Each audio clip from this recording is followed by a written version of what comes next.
5 to 10 over on peaks, but it was like rapid fading. You know, you go down and then come back up. But that's just the band, you know.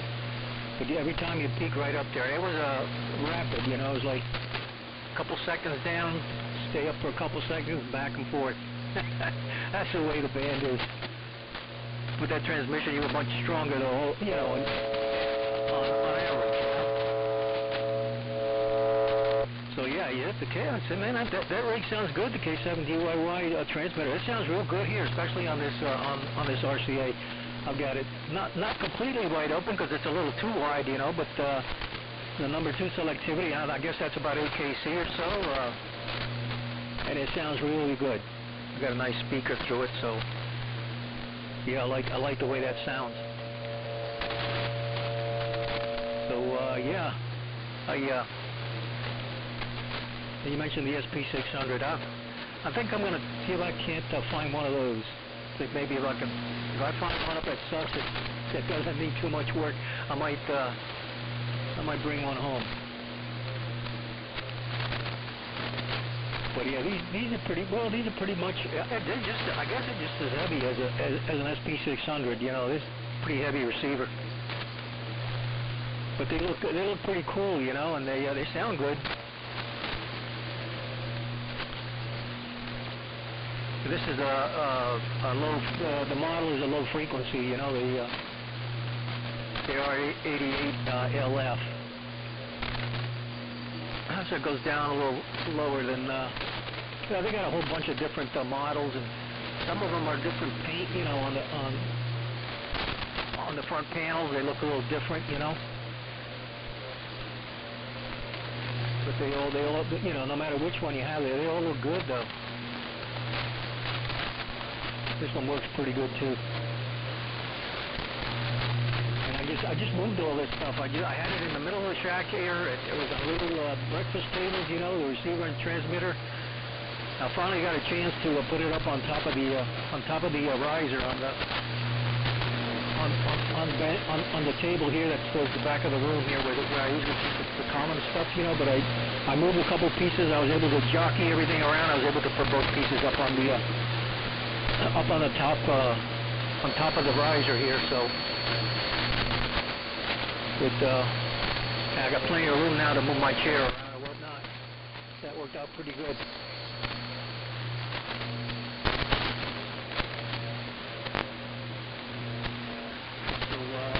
I think you asked me a question. I don't know what I answered you or not. I can't even remember what the question was. Oh no, you also mentioned that what's his name got hurt. Well, I know you guys do a lot of that, you know, Brent, you do a lot of that,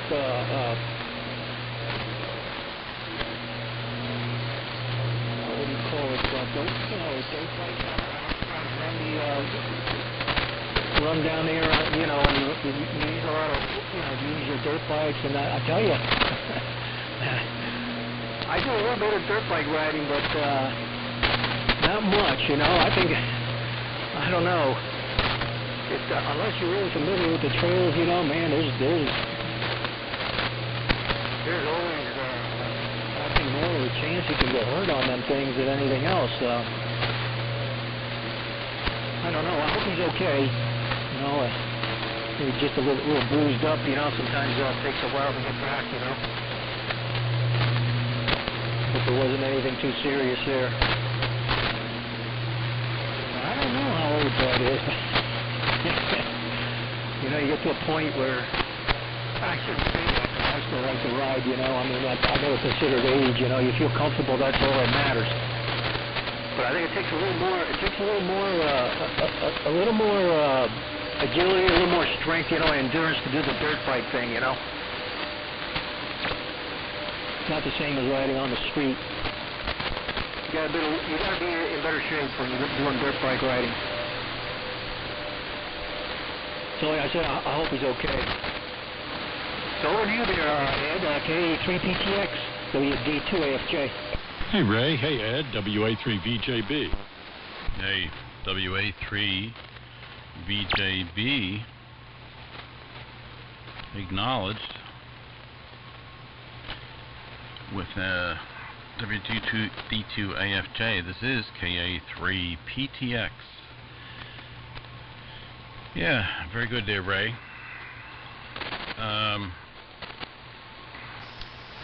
Well, Brett crashed on a street bike, so throw all those dirt bike notions out of your mind. But yeah, I do both street and dirt, and I have crashed in the dirt a little bit more than on the street. I really haven't crashed in the street. Never really. I mean, the bike may have flopped over or something, but never an accident on the street. In the dirt, yeah, you can kind of expect it, but the one thing in the dirt is that there's no cars pulling out in front of you. And I think that's kind of what happened to Brett. Somebody, he was on a street bike, and Paul probably heard the story clearer than I did, but somebody pulled out or slowed down fast in front of him, and he had to hit the brakes hard, and I guess the bike went out from under him, and a little broken up, some bones, broken bones, and broken bike, but anyway. He was on the air like 2 days after the accident. I was talking to him, getting the kind of high-level report of what happened. See, a couple of comments. Well, Paul can comment on this too. Maybe it's a fan in the background there, Ray, because you switched over to the D104 microphone, and it's still heard that noise. But it's not like a typical 60 hertz hum, it's like a noise. So maybe you have a fan. You have a fan going on in the background or something. So maybe that's what I was hearing. And Paul can probably comment on that if he's been listening. And yeah, I know AR-88s are. There's other different variations. I know some don't even have S meters. They have like an RCA logo or something in the S meter position, and yeah, the LF low frequency models, and yeah, they made a ton of those. RCA, a lot of them ended up in the Lend-Lease program and shipped to England and Canada, and there's more of them there than in the U.S. And there was a station I was talking to in West Virginia. I can't remember the call in, but he had like 6 AR-88s at one time. One was like brand new in a box or a crate or something. He picked up because he was doing some international travel, I think, and stumbled across a beautiful AR-88s and things like that. Yeah. Chuck W3AFJ myself. We planned to go to Sussex last year, but it was kind of a rain out, so it's a long drive for us, and we bailed. But that was a good Hamfest that we went to a few years ago. Met a lot of the aimers up from that area. So, and yeah, the one really nice SP600 I have here, I think it's a JX21. JX21. I got for free. Somebody gave it to me. And it was already recapped and retubed and everything. So that was a very nice acquisition. So pick it up there, Paul. How you copy, and yeah, this is the K7 40 meter rig with external audio. Not using the Max, just using a I think I'm on the SM58 microphone, and a little bit of EQ and compression and processing that Chuck W3FJJ and the N2DTS kind of helped me set up the other day when they were over here. So there you go. So pick it up there, Paul. WA3VJB in the group KA3PTX. Yeah, very good, Ed. KA3PTX and WD2AFJ from WA3VJB. Good signals from both you gentlemen. Ray, been a little while since we've talked. I have a picture that you sent me many years ago of you on, is it a Goldwing? Some big road bike that I thought you since had sold. Maybe you had told me that you thought you had gotten beyond the demographic to be riding such a big bike. I was a little distressed to hear that, because I never thought you were that old. Old enough to start giving up stuff you enjoyed. But I do remember that picture. And it was a big bike. Well, from what Brett told me today, he was riding along a Pennsylvania road in the Poconos, about 100 miles from home. And he was behind a truck. Somehow I think it was a pickup truck, but it looked like there was fishing gear in the back of it that he had observed. And apparently they were going along, and they were near the water, and they braked quickly to turn into a spot they considered a fishing hole. So Brett, hit the brakes, and for the front brake, he said nothing happened. He said the wheel locked up, but there was no braking action. Now, my first thought, having ridden a road bike, very little, but enough to know, is to wonder whether he was riding along the center grease spot in the lane, either inadvertently or some other stuff on the road, because he said the roads were dry. But he might have picked up enough grease from that center slick that when he hit the brakes, the tread squashed down and drew some of that grease to the friction surface. And when he clamped the brakes, nobody home. So yeah, he laid it down on his right side, broke a rib, broke a shoulder, inexplicably broke the clutch handle on the left side. Go figure. Picked himself up, JS'd something with the clutch handle so that he could operate it, and drove himself the 100 miles home, where he parked it and then drove himself to the hospital. And I asked him, I said, well, after I ascertained that he's going to be okay, I said, well, what did your wife say about this? She was away. And he chose not to tell her until she got back, excursion somewhere. He said something to the effect of, what, again? I'm getting kind of tired of this. I said, oh, Brett, no wonder you're here on the radio with this. Just be careful, WD2AFJ, and I hear that hum. Let me listen as to whether it's mechanically coupled or possibly an electrical part of your signal. WA3VJB with the group. Okay, very good. Good afternoon to you there, Paul. I heard N2MIN call in there. So we'll turn it over to you here in just a moment there, Artie. Good afternoon to you there, Artie. It's been a while. Good to hear you. Yeah, very good. Well, like I said, I just moved all this stuff. That's usually when stuff happens, isn't it? I just moved all this equipment up on top of the riser here onto the on top of the desk on the riser, because everything was in the middle of the shack, and I wanted to get it. The other option was to take it all downstairs and set it up in my in the cellar down there with some other rigs. But just by removing two pieces, I had to give this a little thought for a couple days, but just by removing a couple pieces of equipment that I wasn't really using, I stored them away, and I was able to put to clear the top of the riser here. I put the Viking 2 on one end and the RCA receiver on the other, and I was able to slide a heath kit scope in the middle, and everything worked out. The remote VFO is sitting on top of the... Let me just move that. I don't know. It's never been in the center. I always keep it to one side. I don't know.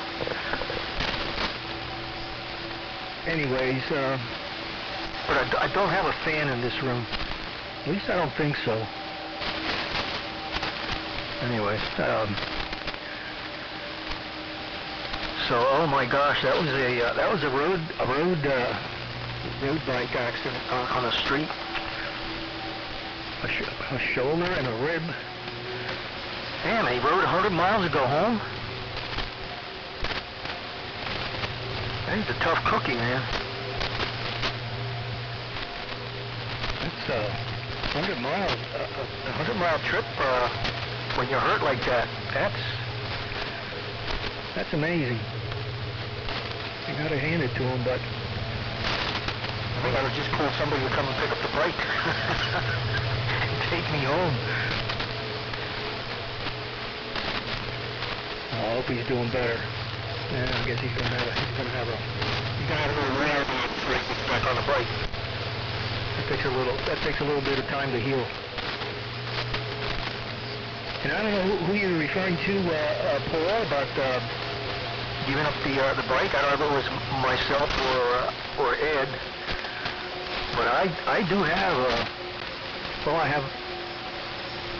I have 3 bikes in the garage. One is a trike, and that belongs to my wife actually, and that's a big Honda Valkyrie. It's similar to a Goldwing.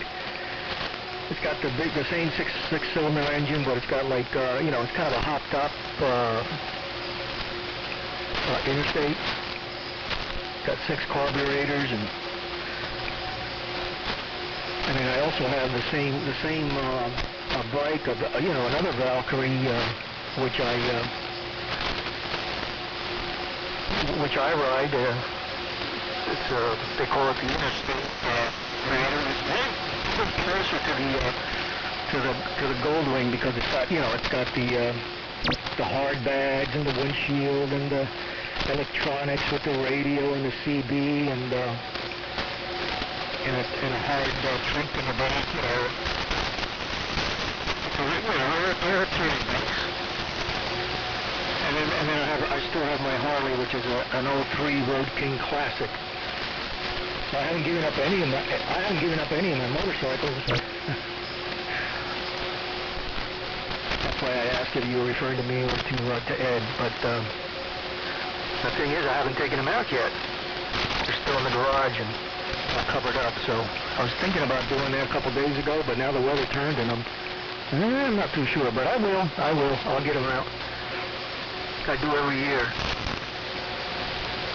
I don't ride as much as I used to, but I do like to get out, take them all out, and ride all 3 of them. My wife's not so much anymore, so I take the trike out, make sure everything's working, just in case she wants to go for a spin.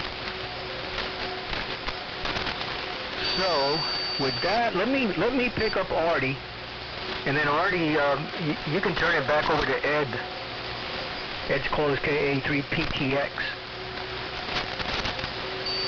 So over to you there, Artie. You're still in there, K2MIN, and the group, WD2AFJ.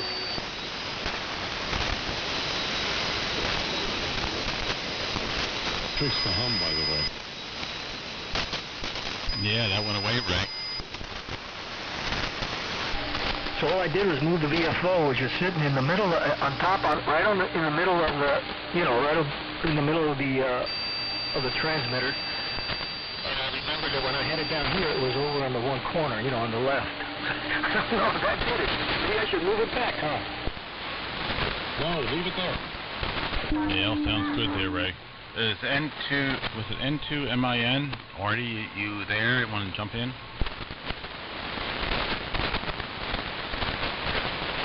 I don't hear him here. All right.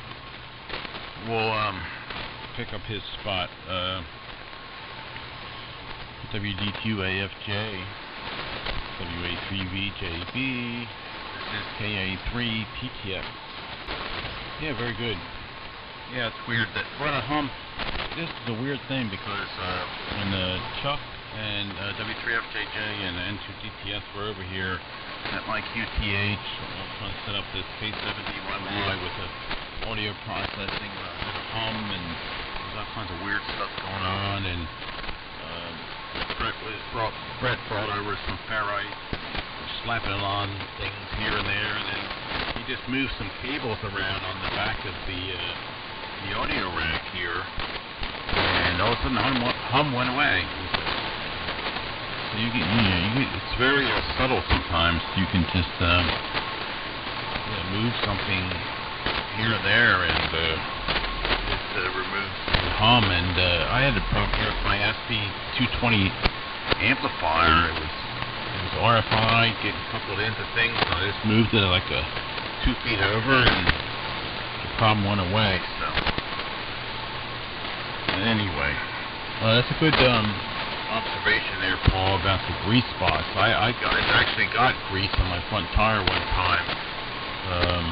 Picked it up at a busy intersection and stuck the bike in it, and I got in that oil. I never, it was beginning days, and learning motorcycles, you do these things later, you never do that after that, but I pulled into that the grease lane, as you call it, and then as I went through the light and made the corner, man, that front tire went right out. I didn't crash, but I felt it, definitely lose all traction. So, yep, pull up the busy intersections on the left or right side, not in the center anymore. And anyway, I don't want to talk about too much about Brett's misfortunes there, but he's had a couple helicopter extractions out of the woods after crashing. So, driving home for 100 miles with broken ribs and shoulder, yeah, he's a tough cookie. My bad crash happened back in the 80s, and they took me right to the hospital and spent 7 days there. I wasn't riding anywhere home from that accident, but anyway, you save the ambulance fees, I guess, if you do that. Yeah, Paul, if you, I don't know if you're recording this or not, but I haven't got any recordings of this K7 on 40 meters here with the setup I have here, so just curious. I can kind of monitor myself, I guess, through the headphones and SDRs and stuff. But anyway, if you have the opportunity, you can shoot that my way. Let's see. Paul, when are you gonna get that boat out of the water? I know you're getting things ready, I think, but we're kind of into boating season. WA3VJB and the group KA3PTX. Let's try again to call up Artie there, N2MIN. Are you with us, Artie? WA3VJB with the group? Go ahead.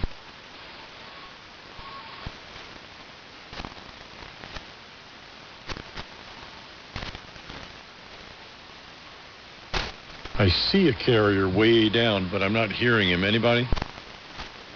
No, I don't hear him now, but I heard him when he broke in.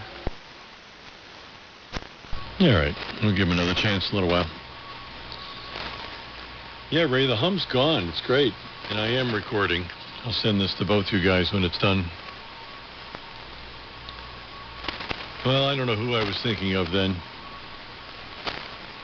because a couple of things don't match. One, you're still riding. Two, it wasn't a two-wheeled Goldwing. So, I don't know. Anyway, good to hear that you're still on the road. And that the wife still accompanies you from time to time or goes out on her own. A couple of overs ago, you were talking about the SP600. I have a JX21 here that came with ceramic caps. Didn't need to be recapped. They'd already gotten away from those Black Beauty polystyrene capacitors in there. It's a good performer too, all the way up through 10 meters. Love the receiver, especially the flywheel. I just don't use it that often anymore. Nor the R390 or its younger sister, the R390A. It's too convenient to use the solid-state receiver, the ITT McKay. That's right next to the Super Senior. Both being solid-state, they're instant on and ready to go. And for recording and enhanced reception with the synchronous detection. The Kiwi SDR platform seems to satisfy what I'm interested in hearing anyway. So yeah, I've got the ITT McKay on in the other room, which allows me to quickly pick up if we were doing break-in, because there's still a little bit of lag time trying to listen through the internet. But had we been on break-in, I could still pick it up on the loudspeaker in the other room. Thought I took some more notes, but I didn't. Yeah, Brett's a tough cookie. And yeah, I think it was with reluctance that he was on the radio today as he recuperates. I think he's got at least another week or two before he can be back outside enjoying the great outdoors. But of course, Ed, you know, in our discussions about my coming up your way and borrowing one of your dirt bikes, this kind of puts the chill on the idea, because I'm not a good rider. I'm not experienced. I'm actually more at home on a dirt bike than I am on a street bike. And I was reminded about the grease lane when you called it that it's exactly what the person told me when advising me as he loaned me his motorcycle for a 100-mile trip. Actually, it's closer to 200 miles. Stay out of the middle of the lane. You know, as a newbie on a road bike, street bike, I wanted more space to my left and to my right from automobiles and trucks. So my nature was to be in the middle of the lane, which is where the grease is. No, you don't want to do that. That's what I was told. But boy, it's hard to fight. And you wind up going back and forth when people, you know, approach you ladder on the side somewhere. It's like, yeah, I guess I'll go over here now. I don't know. Maybe I'm not cut out for it. I enjoy dirt bike riding. I haven't done it for 40 years, but very much enjoyed it. Maybe I'd think twice about it now with Brett's troubles. I don't know. Well, Pam got home a little while ago. She texted me out here, so I think I'm going to back out of here. Render this thing as a recording. Ray, leave it where it is. It did fix it. It really feels like you've grounded something by parking it where that VFO now sits. And the hum pretty much went away. I'll send this around to you guys. You can hear the initial hum, which is probably as much as 20% of your signal, and then how it cleaned up just by moving things. Nice visual on your description of how you rearrange things there in the room. Sounds a lot more comfortable. So I'll listen out, and thanks for letting me in. Hope it's not too long before we work you again there, Ray. Nice to hear you on today. Got up to 91 degrees here at Annapolis, despite the cooler waters of the bay. Cooler is kind of relative. Bay water temperature is 78. Yikes, right? Oh, and Ed, as to the boat. Yeah, I just brought home a load of fuel. I have a lot of portable carry tanks that let me keep no corn, 90 octane, 100% gasoline in there. I'm going to top it off and hook the Fake-A-Lake hose up to it. Probably pull it out of the garage tomorrow and see how it did over the winter. Don't know if it's going to be in the water day tomorrow, but we shall see. Thanks for asking. I'll take some pictures, and maybe someday, you know, if I can't get up there and ride dirt bikes, I'll get you guys to come down here and go out in the boat with me. Bring your cooler. I've got ice. WD2AFJ in the group. I'll see you later. WA3VJB. Quick question for you, Paul. Huh? Paul, is your boat an IO or an outboard? IO. Okay, right to that. Pick it up there, Ray. And 732 and I'll catch you soon here on 40 meters. Okay, very good. So WA3VJB with KA3PTX WD2AFJ. Yeah, you go out on the water, enjoy yourself. This is the time for it. I stay on the lake Well, my son does a lot of fishing, you know, so he's got a bass boat. We go up just up the road here on the mountain. There's a reservoir. They call it Merle Creek Reservoir. Really nice reservoir. And he's up there all the time. So that I don't mind. But I've been out on the ocean, and let me tell you something. I don't do well. I went out fishing a few times with an all day, you know, when you pay all day. I forget what they call that, but no, man. After a couple of times, I only did the half days, and then I just quit altogether. I can't deal with that. Get seasick. I tried a lot of tricks guys told me to do, take the pills and all that. That never worked for me. Had to be a really super calm day, or I would get sick. Oh man, I don't know why, but you guys talking about going on a boat to brought back those memories. But it's just, you know, salt water. There's that. I don't know how far you go out there, Paul, but I got to stay within sight of the beach or shore, you know. So if I have to, I can just go ahead and jump out and swim short. I think that's too bad.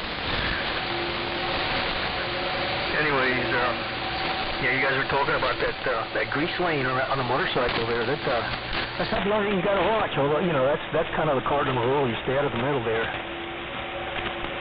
But that's where, you know, the oil comes off the cars. You know, the engine, transmission, everything just drops right down in the middle there.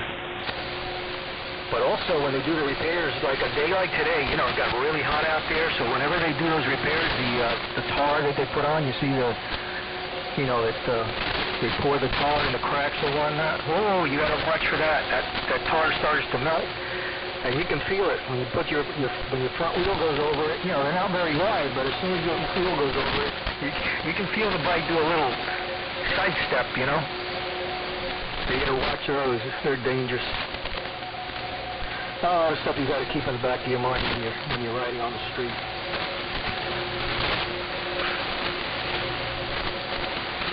Anyways, yeah, I'm glad that went away. It didn't take much. That's the kind of problems I like to solve. Otherwise, you pull your hair out with problems like hums and whatnot. So right now what we're using is right now I unplugged the D104. I'm using the WD2AFJ boxes. I have a pair of those here. They just happen to be here on this desk, so I figured I'd play around a little bit. I made a cable to use with the braking tube. The microphone is, I guess this is an old Radio Shack microphone they call the gray line.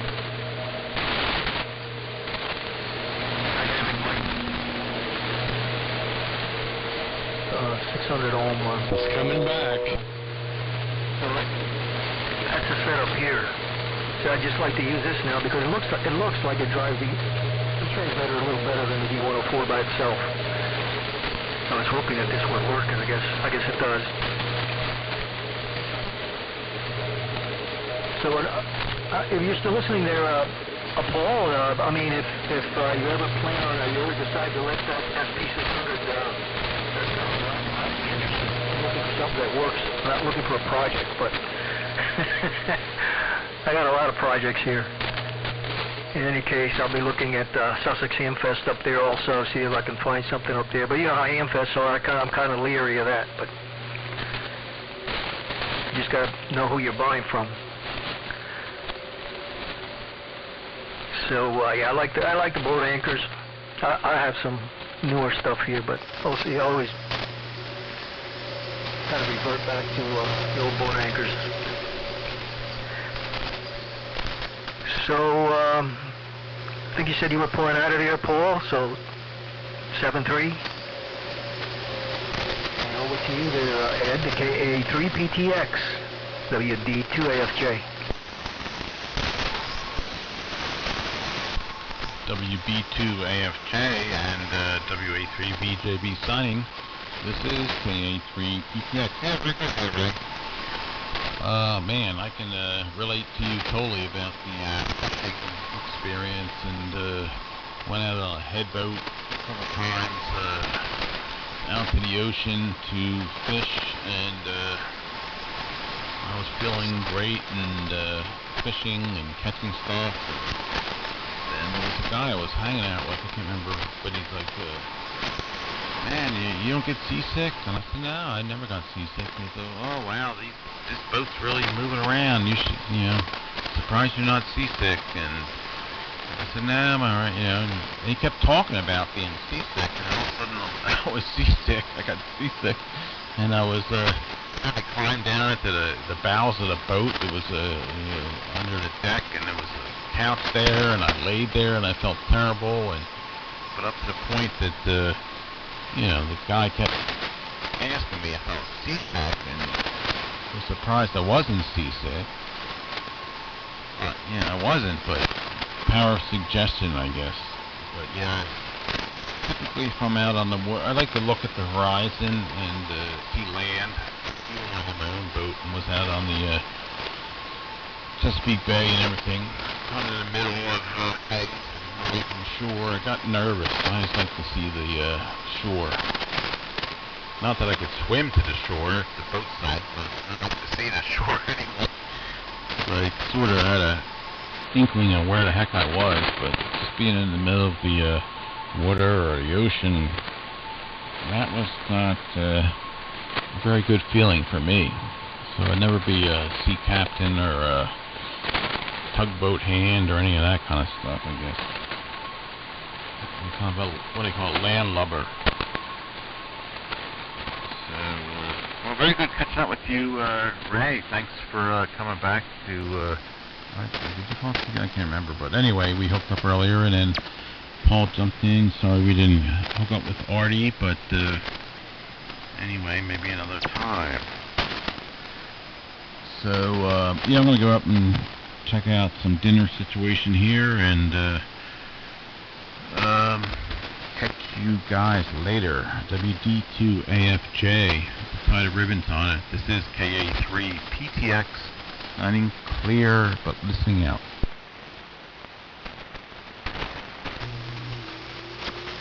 Alright, very good. Alright, Ed. KA3PTX, WD2AFJ. Yeah. It's when you're out there on that ocean, man, it's a whole different thing. Like yourself, a couple times I went out and it was fine, and I thought I could, I never thought about it. And one day I went out. They call them party boats. That's what they used to call them, all-day party boats. And they go out and they don't care if you get sick. They're not coming back till the end of the day. There's a whole bunch of guys on there. They don't care. They just tell you, you go sleep it off down, downstairs somewhere. Oh man, it's a bad feeling.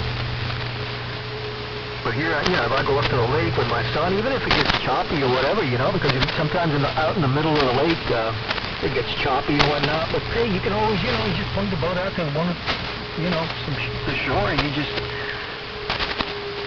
go around, It's no big deal. I enjoy that more than I do going out to the ocean.